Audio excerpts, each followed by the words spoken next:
Stage, yun yung kinocompute para bayaran natin kay Meralco. Okay. So dito po, gamitan po natin sa ilaw. Takpan ko po kasi masyadong maliwanag yun.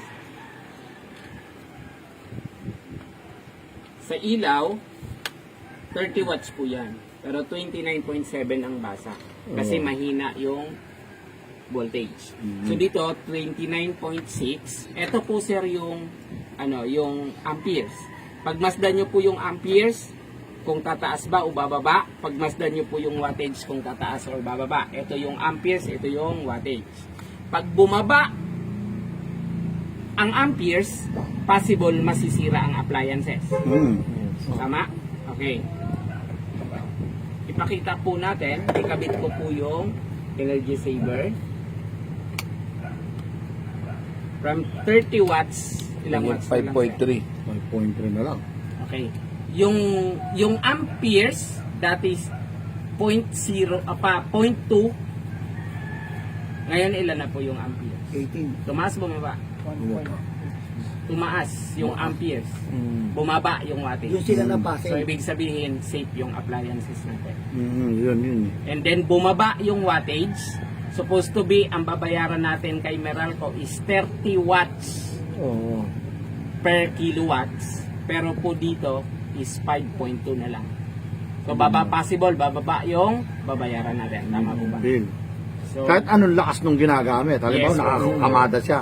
yes po. So ganun po kabilis. And then kagandahan po nito sir, kahit 24 hours na nakakabit siya sa bahay mo, hindi siya umiinit. Hindi siya magsishort. Yes po. Hindi siya Safe umiinit, po siya. oo. Hindi siya umiinit. Bakit po? Kung ano lang yung trabaho niya, yun lang yung binibigay niya. So, ang trabaho niya po, wattage reducer, appliances protector, and then power factor corrector. Yun lang. Kinokorek niya rin Yun ang kasi. ano niya, Oo. trabaho niya. So, kaya kahit 24/7 siyang nakakabit dyan. So, kahit, sir, katulad niya, no, kanina 5.2, ngayon, Oo, bumababa. habang tumatagal, lalo po siyang bumababa. 23.7. Pag kinabit ni sir, Yung, ito sir, balik mo sir. Para makita niya yung actual. Ilaw mo na. Ilaw mo na. Ayan. Yung from 29, from 29, Amazing. 20, Kaya nga eh. di ba? Maabot ng 5 na lang. 5.1 na lang. Pero yung lakas ng power nung ano. Ganun pa rin. Yun ang magandang question. Okay. Oo. Yun ang Tanggalin ko muna, brother. Yes, Oo, yung lakas. Hindi siya nagkukurap. ibig sabihin, sir, doon pa lang po sa, Oo. ito, yung nasa gitna, dyan pa lang sa amperes, pag bumaba ang amperes, ibig sabihin, hihina. Hihina ang yung supply. ilaw. Yes. Oo, siyempre. So, pakitanggal Dilim. natin. Pero hindi siya hindi siya sir, nagbabago. tanggalin po, Walang ano, tanggalin walang po. seconds. Oo. So, tingnan nyo, sir, kung kumurap man lang yung ilaw, ilagay po natin ulit yan. Wala eh.